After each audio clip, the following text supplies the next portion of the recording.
Hei, sveiki visi, noriu jums parodyti savo darbelį, kurį gaminau gan ilgai. Ir žinau, kad jūs labai daug prašėte jį pagaminti.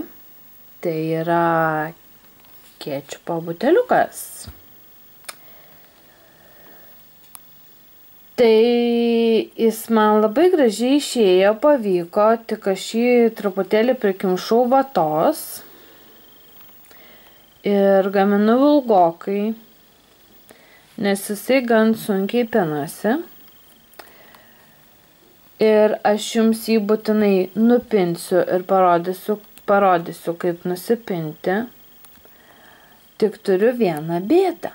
Man pasibaigė raudonos gumytės. Nes jų iš štai tokio kiekio, kurios yra oranžinė, tai yra oranžinė, sakau, violetinės spalvos. Tiek buvo, toks kiekis buvo dėžutėje gumyčių. Aš sunaudojau vien ant šito daikčiuko pindama.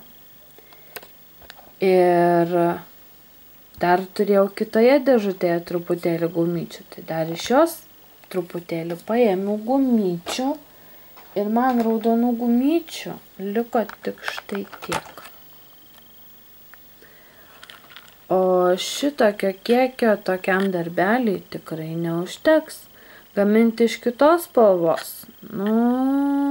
Kečupo buteliukai būna raudoni. Taigi, aš užsisakiau gumyčių iš super krautuvėlės puslapio. Ir dabar lauksiu siuntinuko. Jums būtinai tą siuntinuką parodysiu.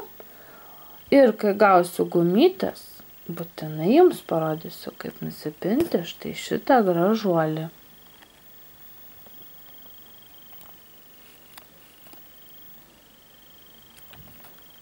Taigi, laikinam, subscribinam, komentuojam ir laukiam siuntinio video ir taip toliau.